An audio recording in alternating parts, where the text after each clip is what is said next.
Hola, hola, ¿qué tal? ¿Cómo estáis? Vamos con el tema 6.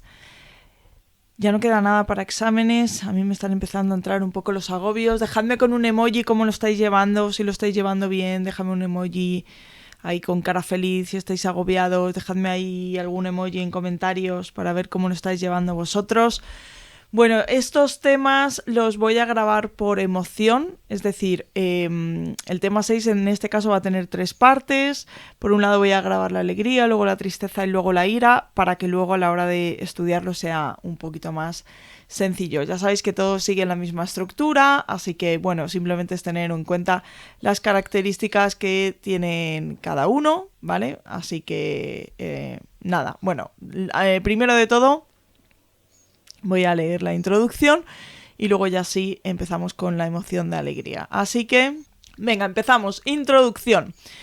En el continuo emocional en el que transcurren nuestras vidas, el gozo, la melancolía y la rabia, 3 sentimientos de los denominados primarios o básicos, irrumpen a menudo en la escena afectiva. Sin embargo, estas 3 emociones desempeñan un inestimable papel adaptativo, pero además también interactúan entre sí, compensando sus efectos menos deseables y potenciando aquellos que favorece el ajuste de la persona a la diversidad de contingencias que se le plantean en su interacción con el medio.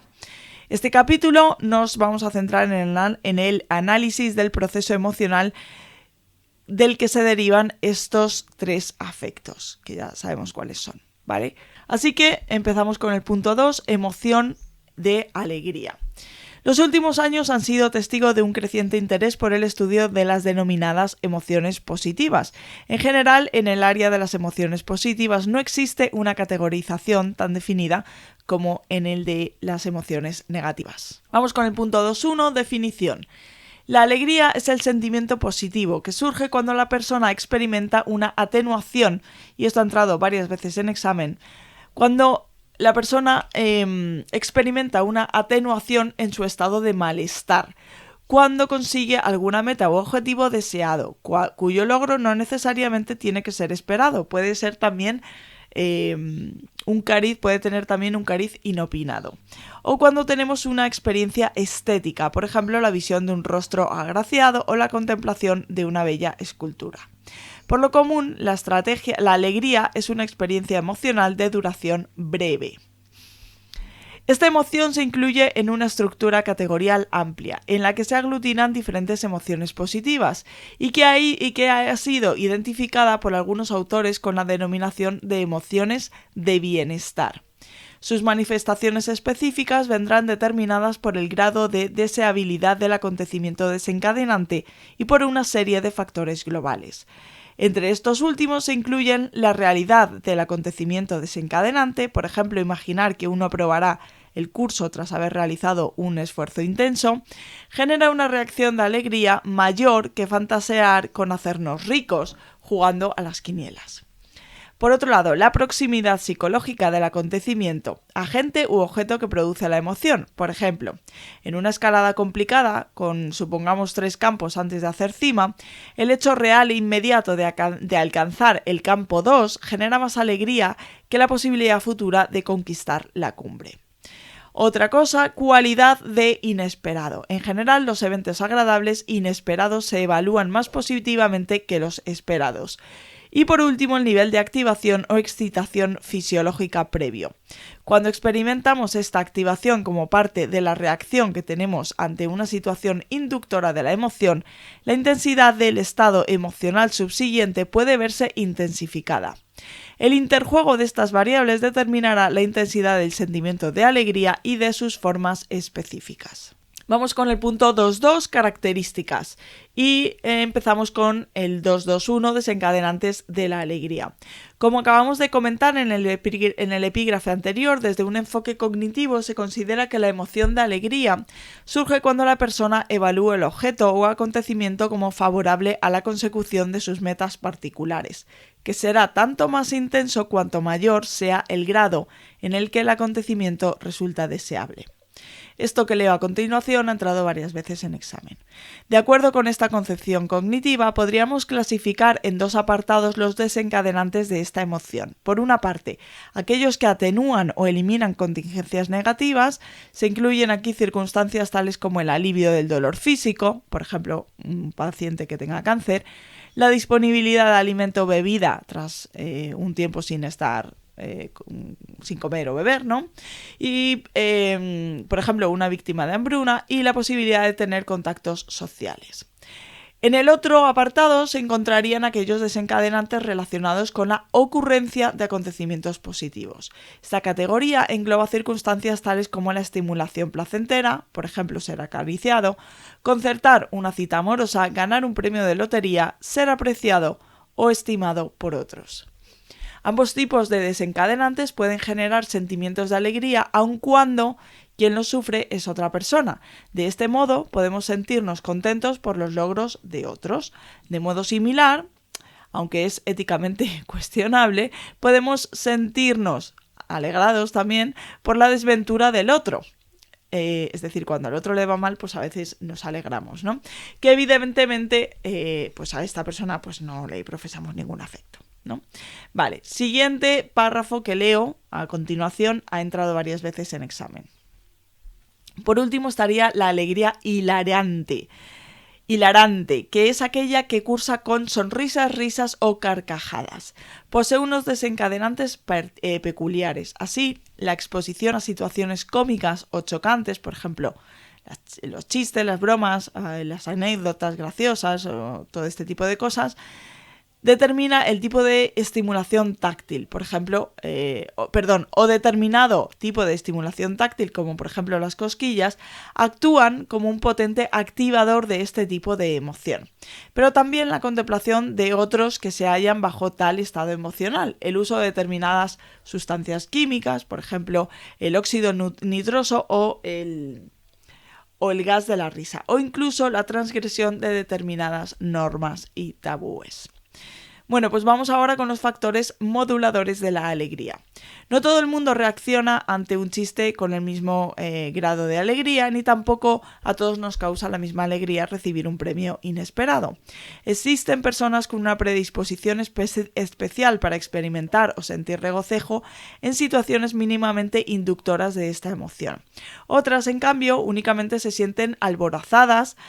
Vaya, de verdad, vaya vocabulario que utilizan en esta asignatura.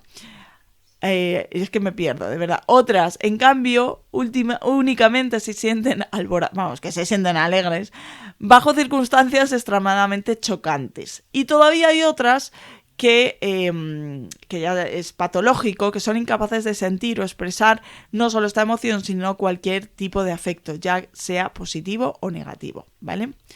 Diversos factores son responsables de esta diversidad en la experiencia emocional de la alegría.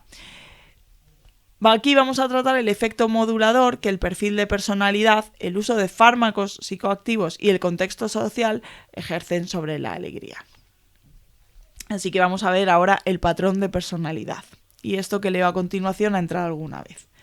Un amplio abanico de estudios viene a constatar que en general la manifestación de un carácter extrovertido se asocia frecuentemente con una mayor experiencia de afecto positivo. En este sentido, la jovialidad, uno de los factores englobados en el rasgo general de extroversión, desempeña una función clave en relación a la emoción de alegría, actuando como un facilitador de la inducción de este afecto positivo. Esto que leo a continuación también ha entrado alguna vez. Por otra parte, se han identificado también otros factores que desempeñan una función antagonista. En concreto, aquellos que hacen referencia a un talante seriedad, y a un temperamento prevalentemente malhumorado. Lógicamente, frenan o imposibilitan el afloramiento de la alegría. Así, la persona seria no quiere verse inmersa en interacciones en las que prima la jovialidad y el humor. En cambio, el individuo malhumorado con frecuencia también está triste. No solo no quiere, sino que tampoco, aunque quiera, puede, ¿no? Estar en situaciones de alegría. Bueno, y esto que leo a continuación ha entrado varias veces en examen. Estos tres constructos afectivos, la jovialidad, la seriedad y el mal humor, han sido articulados en un modelo factorial de jovialidad estado-rasgo, ¿vale? En conjunto, los tres factores explican un amplio porcentaje de la varianza observada en la emoción de alegría. De los estudios basados en este modelo se concluye que la jovialidad, como rasgo de personalidad, es un mejor predictor del nivel de alegría que la extroversión. Por otra parte, se ha constatado la existencia de un efecto acumulativo, en virtud del cual la exposición a sucesos de episodios de alegría aumenta el nivel de jovialidad. Vale, pues vamos a ver ahora el consumo de sustancias. En esta categoría se encuentra el alcohol y las drogas psicoactivas del tipo alucinógenos, opiáceos o los estimulantes. Característica común a todas ellas es su capacidad para modificar el umbral de inducción de esta emoción, inhibiendo o facilitando su manifestación en función de la dosis, de la tolerancia y del tiempo transcurrido desde su administración. Vale, la intoxicación, esto ha entrado alguna vez en examen, inducida por estas sustancias puede llevarnos a un estado de alborozo o euforia intensa, bajo el que estímulos o situaciones otrora irrelevantes pueden actuar... Joder, de verdad, es que... Vamos... Porque voy rápido para que el vídeo no se haga muy largo, pero es que... O sea, otrora, por Dios. A ver, vamos a ver. El caso es que lo que nos quiere decir es que esta intoxicación hace que a veces nos riamos de cosas que normalmente no nos reiremos, ¿no? Pues eso, cuando te pillas el puntillo porque te has pasado de cervezas, pues hay cosas que te hacen gracia que a lo mejor en otro momento no te hacen gracia, ¿vale? Eso, pues que actúan como poderosos activadores de la alegría. En estos casos la sonrisa, sin duda tipo Duchenne, frecuentemente no se adecua a las circunstancias, llegando incluso a ser totalmente impertinente. La manifestación de estos efectos depende del grado de tolerancia de la persona al estupefaciente. Del mismo modo, cuanto mayor sea el tiempo transcurrido desde su administración, menor será el efecto euforizante de la sustancia. Es más, un estado de ánimo displacentero y de decaimiento más o menos profundo toma relevo, va después de ese júbilo inicial, a medida que disminuye la concentración de la sustancia en el plasma sanguíneo, ¿vale? Bueno, pues vamos a ver ahora el contexto sociocultural. Por último, señalar que la expresión emocional de la alegría está sujeta a normas culturales estrictas, adquiridas durante el proceso de socialización del individuo, y que determinan cuándo y dónde y con quién puede expresarse esta emoción. Este efecto regulador de la socialización sobre la expresión de la alegría no tiene un carácter discreto, sino que se extiende a lo largo de un continuo de intensidad. De este modo, la expresión de júbilo se atenúa o acentúa más o menos en función de la norma social y solo en raras ocasiones resulta totalmente inhibida. Bueno, pues vamos ahora con el proceso cognitivo relativo a la alegría, ¿vale? La evaluación valorativa de la alegría presenta unas características peculiares. A. Evaluación afectiva de la situación. Novedad. El proceso se inicia ante un objeto, persona, situación o acontecimiento cuya aparición o desarrollo sucede con una rapidez alta o media. Es decir, tiene un matiz, digamos, de sorpresa, ¿de acuerdo? Además, su ocurrencia difícilmente podría haber sido anticipada por el individuo, de modo que su grado de predictibilidad es más bien bajo, ¿vale? Luego tenemos agradabilidad, ¿vale? Este estímulo inicial desencadenante es valorado de forma positiva, resulta placentero o agradable a la persona, ¿vale? Esto en cuanto a la evaluación afectiva de la situación. Vamos a ver ahora la valoración de la situación. Vale, significación. El suceso posee una alta relevancia para el individuo. Si bien la ocurrencia del evento no es esperada, sí en cambio lo son sus consecuencias. Desconocemos, por ejemplo, en qué momento de nuestras vidas encontraremos a nuestra media naranja, pero sabemos con certeza que ello en general nos reportará efectos positivos, ¿no? En un primer momento, y con el fin de procesar su significación y asignarle una valencia afectiva, el acontecimiento capta toda la atención del individuo. Pero, Una vez que se produce la valoración positiva del evento, la atención se libera y el grado de urgencia en afrontar la situación es más bien bajo, porque ya sabes de qué iba el tema, ¿vale?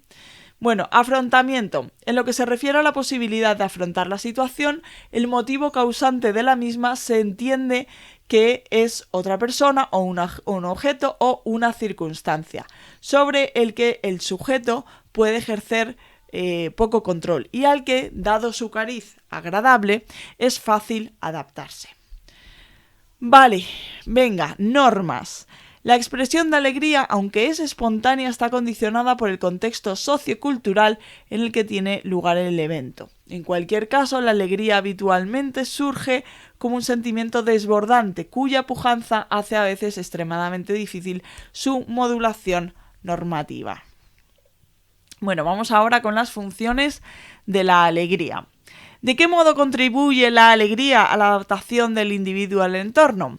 El rol que pueda desempeñar la alegría no parece tan evidente como en el caso de otras emociones. A este nivel es claro, por ejemplo, que el miedo o la ansiedad juegan un papel de protección frente a posibles amenazas, es decir, en el ámbito al que hacemos referencia no parece que esta emoción tenga sentido, ¿no? Bueno, esto que leo a continuación ha entrado varias veces en examen. La solución a este enigma hemos de buscarla en los efectos que la alegría genera en la regulación de los sistemas biológicos y psicológicos de la persona, y en las funciones que desempeña la interacción de ésta con su medio social, o sea que es más bien por el lado social. En relación al primer aspecto, a los aspectos biológicos, se ha observado que las manifestaciones de alegría hilarante inducen cambios hormonales. Concretamente, durante los episodios de risa alegre se han constatado reducciones significativas en la concentración sérica de hormonas implicadas en la respuesta a situaciones de estrés, como por ejemplo el cortisol, la adrenalina y la hormona del crecimiento. Asimismo, este tipo de expresión emotiva se asocia con una optimización de la respuesta inmune. Esto también se dice, ¿no? Que cuando liberas endorfinas, al final estás de alguna manera potenciando, ¿no?, el sistema inmune. Bueno, además existe evidencia de que las respuestas cardiovasculares asociadas a emociones negativas recuperan más rápidamente sus niveles basales cuando a continuación se induce una emoción positiva, es decir, la alegría podría actuar como una emoción que atenúa la respuesta fisiológica al estrés o que agiliza el reajuste homeostático del organismo tras una emoción negativa, ¿vale? Bueno, vamos a ver ahora a nivel psicológico. Los datos que acabamos de referir confluyen con la idea de que la alegría podría tener un efecto de atenuación, que a modo de bálsamo suavizaría los correlatos psicológicos propios de la emoción negativa. Por ejemplo, el sentimiento de alegría reduce la ansiedad y el enfado. Y también reduce la disposición a la agresividad. Del mismo modo, este sentimiento mitiga la inhibición asociada a la impotencia para resolver un determinado problema, facilitando la posibilidad de explorar nuevas alternativas de afrontamiento. Pero además la alegría actúa como un reforzador intrínseco que lleva a la persona a esforzarse y persistir en la consecución de metas específicas y que le permite disfrutar de actividades objetivamente poco gratificantes.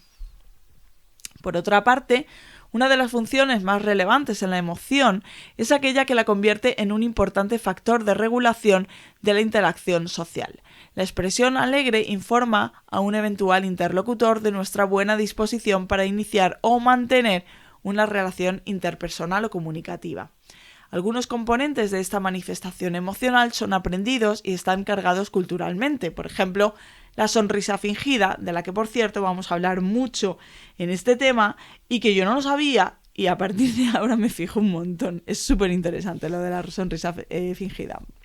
Bueno, otros, en cambio, tienen una alta determinación genética, se activan en etapas tempranas de la vida y sirven de base para el desarrollo de los componentes culturales de la expresión emocional de alegría. Por ejemplo, la sonrisa, si es genuina, que esboza, si es un bebé es genuina siempre, vale. La sonrisa que esboza un bebé de meses de edad cuando un rostro humano se asoma a su cuna, pues ejerce una poderosa atracción sobre el adulto, ¿no? Induciéndole a interactuar positivamente con él.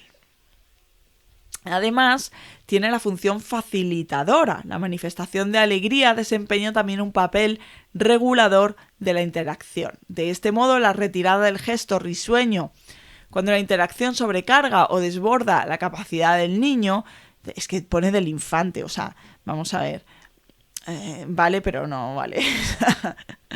Vale, desborda la capacidad del niño, es reconocida e interpretada por el adulto como señal de que se desea finalizar la interacción. Asimismo, la etología ha aportado evidencia de que la sonrisa, en este caso falsa, se utiliza no solo para favorecer la interacción de carácter amistoso, sino también para inhibir el comportamiento hostil de los demás hacia nosotros, ¿vale? Un estado anónimo jovial favorece asimismo nuestra disposición para desarrollar conductas prosociales. O sea, diríamos que la sonrisa falsa, pues es un poco prosocial, ¿no? Ayuda pues a esa prosocialidad, ¿no?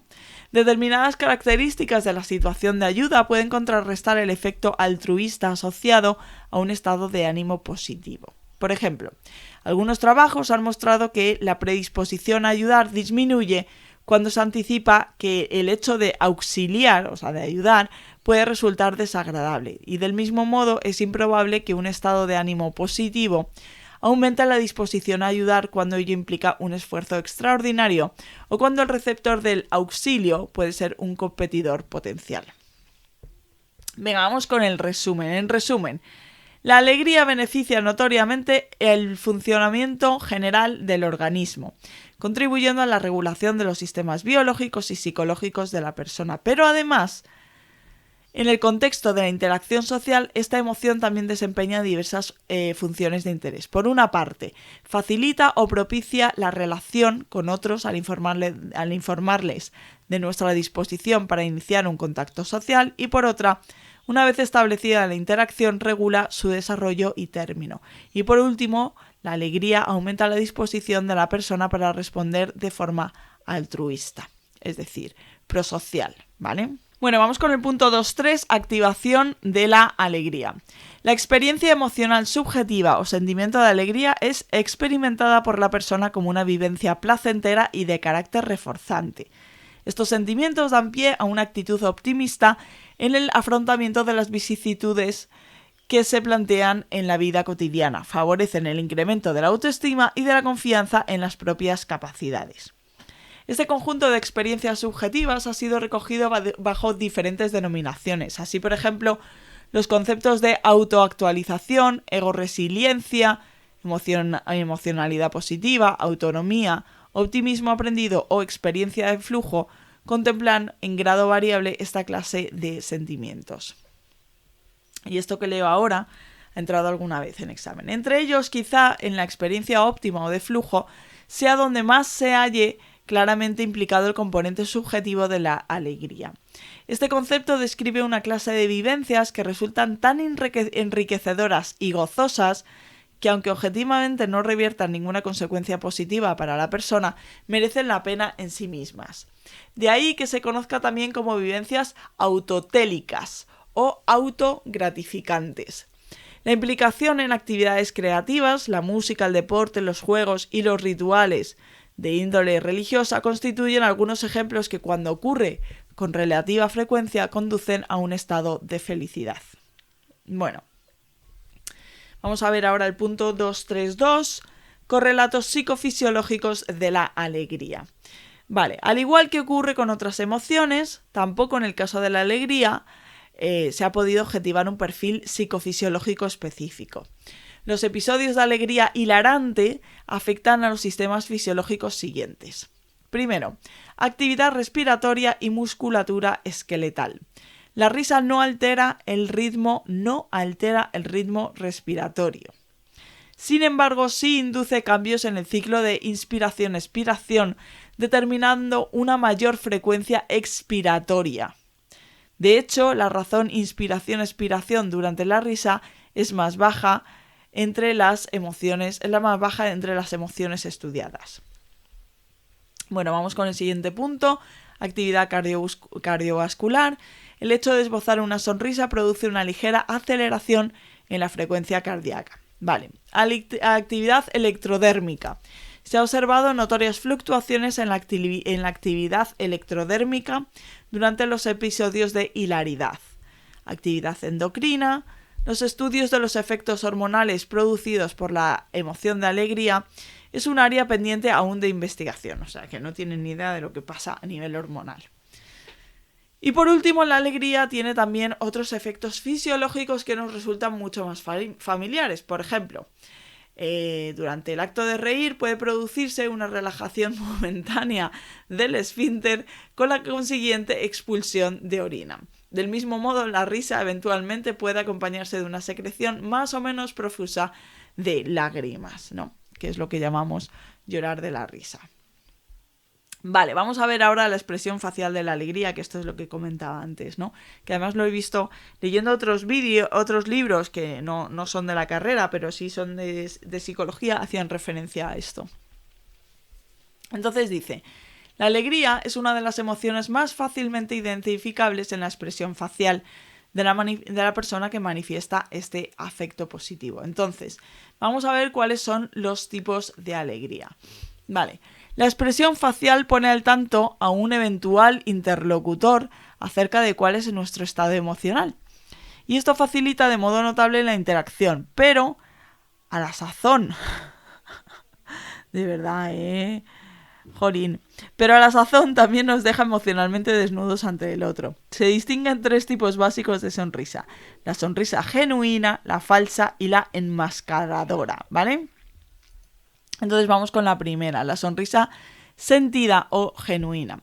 También identificada en la literatura al uso como sonrisa auténtica o de Duchen. No sé, bueno.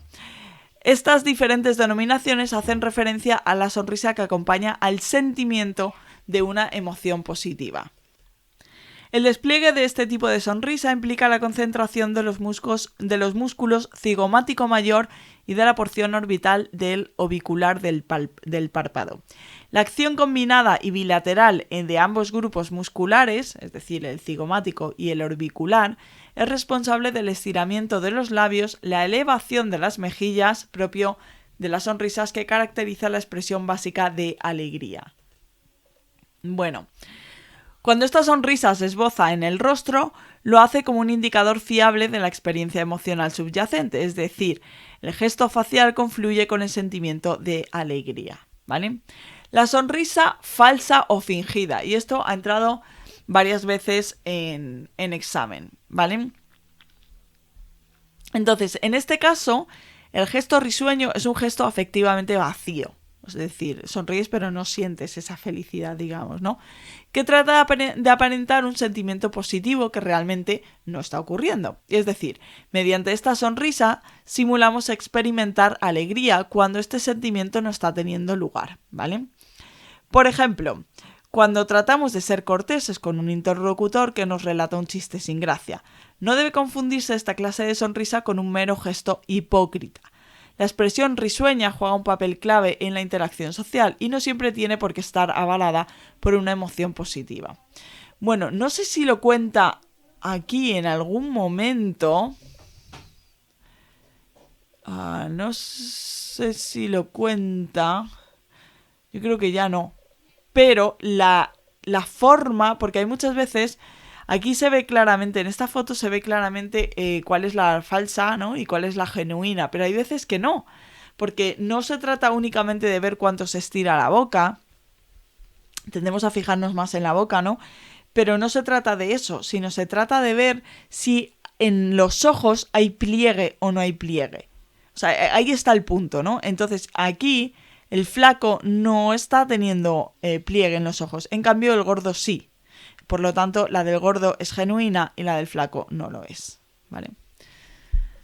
Bueno, ¿qué más? Venga, la sonrisa enmascaradora o miserable. En ella la persona experimenta en realidad una emoción negativa e intenta ocultar al interlocutor aparentando un sentimiento positivo. La sonrisa por cortesía, interés o vergüenza no desea dejar traslucir sus miserias emocionales. Ahora no solo hay que componer una expresión afectiva, sino que además es necesario modelarla inhibiendo otra, por ejemplo la tristeza, porque si posee el aval de un sentimiento subyacente y que en consecuencia pugna vigorosamente por aflorar. De hecho, habitualmente no se consigue la representación completa de esta emoción legítima. Como consecuencia de ello, en la sonrisa enmascarada tienden a combinarse elementos de una sonrisa auténtica con otros que no son propios de esta emoción. Vale. Mira, creo que lo dice ahora. ¿Podemos diferenciar una sonrisa auténtica de una falsa? Ambas modalidades de sonrisa falsa carecen de algunas de las características que tiene la sonrisa genuina. Por último, el patrón de desarrollo gestual también es distinto en las sonrisas falsas. En ellas, la expresión emocional se desdibuja de forma súbita, sin la degradación progresiva que caracteriza a la sonrisa auténtica, o se manifiesta intencionadamente durante periodos de tiempo más extensos en los que son propios de esta, ¿vale? Por otra parte, los sistemas neurales implicados en uno y otro tipo de sonrisa se hallan claramente diferenciados. En la sonrisa auténtica emocional, la de Duchenne, las órdenes motoras que componen el gesto facial correspondiente parten de la región cingulada anterior del córtex límbico, en el lóbulo temporal medial, y de los ganglios basales. En cambio, las sonrisas no emocionales, la falsa y la enmascaradora, únicamente implican la corteza motora y su sistema piramidal. En este último caso, el gesto se construye de forma voluntaria, mientras que la sonrisa genuina, su composición se hace de modo inconsciente. Por otra parte, la risa, que expresa estados de alegría más acusados, conlleva un soporte muscular mucho más complejo que la sonrisa. Como habremos podido comprobar en más de una ocasión, a medida que aumenta el nivel de júbilo y la risa se torna más intensa, la expresión de alegría deja de estar confinada al rostro, reclutándose también movimientos en las extremidades y el tronco. Bueno, expresión vocal de la alegría. En general, la persona alborozada tiende a elevar el tono de la voz y a aumentar su sonoridad, al tiempo que introduce un mayor número de variaciones tonales en su discurso. Cuando la alegría se manifiesta en forma de risa, se emiten una amplia variedad de sonidos. Entre ellos, el más característico es sin duda aquel que aparece cíclicamente durante el episodio de hilaridad y que comúnmente adopta la forma sonora jaje, jaja o jeje, ¿no? La producción de otros patrones, por ejemplo jojo, juju, no se asocia con una expresión desinhibida de la alegría. Vale. Afrontamiento de la alegría. La emoción de alegría y en general todas las emociones positivas plantea a la persona un bajo nivel de demanda. Por otra parte, como hemos señalado ya, la alegría facilita el restablecimiento de diferentes parámetros biológicos y psicológicos alterados durante el proceso emocional negativo, actuando también como un atenuador de los efectos generados por el afrontamiento de potenciales situaciones de estrés. Esto que leo ahora ha entrado varias veces, ¿vale? A nivel cognitivo, esta emoción genera en la persona una actitud más positiva en cuanto a la categorización y afrontamiento de la realidad. Como consecuencia de ello, bajo un estado emocional alegre, se optimiza el rendimiento cognitivo y mejoran también las tendencias afiliativas y relaciones de la persona. Bueno, vamos a ver ahora las medidas de alegría. Volvemos a lo mismo, el FAX y el MAX, ¿vale? Pues ya lo hemos visto también en las últimas emociones que vimos en el tema 5, ¿vale? Dice también que Willibald Ruch ha elaborado un modelo factorial de jovialidad, estado-rasgo, en el que se articulan 3 constructos afectivos: la jovialidad, la seriedad y el mal humor. Bueno, vamos con el punto 2.5, consecuencias de la alegría. Vale. Esto que voy a leer ahora ha entrado varias veces, ¿vale? Efectos cognitivos de la alegría. En general, los sentimientos positivos como la alegría actúan como señales que facilitan el recuerdo de información positiva. Esto ya lo habíamos visto. Este fenómeno de recuerdo congruente con el estado de ánimo es claramente asimétrico. De este modo, las personas a las que se ha inducido un estado de ánimo alegre recuerdan más información de índole positiva que aquellas cuyo estado emocional no ha sido manipulado de forma alguna, que es el grupo de control, ¿no? En cambio, los participantes bajo un estado emocional atribulado, por ejemplo, tristeza, no recuerdan más material negativo que los controles. Vale, entonces se recuerda más positivo cuando estás contento, pero no implica recordar más negativo cuando estás triste, ¿vale? Venga, y esto que leo ahora también se ha preguntado varias veces. Por otra parte, el afecto positivo reporta importantes beneficios cognitivos. Además de los efectos sobre la memoria que hemos comentado antes, incrementa la flexibilidad cognitiva, facilitando así la génesis de soluciones creativas e innovadoras a los problemas. Aún más, cuando nos embarga la alegría, nos mostramos más dispuestos a explorar y experimentar nuevas situaciones, nos resulta más fácil planificar y adoptamos decisiones de forma mucho más rápida. Bueno, vamos a ver ahora la conducta social y la alegría. El afecto positivo influye también sobre diferentes aspectos de nuestra conducta social, haciéndonos más generosos, incrementando nuestra inclinación a prestar ayuda y a asumir responsabilidades. Con relativa frecuencia el sentimiento de alegría suele acompañarse de sensaciones placenteras. En tales circunstancias nos sentimos más abiertos a la relación con otros, lo cual a su vez contribuye a crear nuevos lazos sociales o a estrechar aún más los ya existentes. En cualquier entorno social nos sentimos más afines con aquellos en cuya compañía experimentamos alborozo y disfrute. Incluso a la hora de elegir pareja, la alegría que induce el compañero se convierte en el factor clave para el buen curso de la relación. Vale, vamos a ver ahora la alegría patológica, porque también existe. Ocasionalmente el sentimiento de alegría puede perder su carácter adaptativo, así hablamos de hipomanía, en referencia a su forma más moderada, y reservamos el término manía para identificar su manifestación más externa. Durante el episodio maníaco se producen alteraciones cognitivas que se traducen en sentimientos de grandiosidad y exaltación de la propia estima. La manía puede incluir o no síntomas psicóticos. Típicamente la persona maníaca experimenta una exaltación de la vitalidad que se acompaña de regocijo, bienestar y euforia.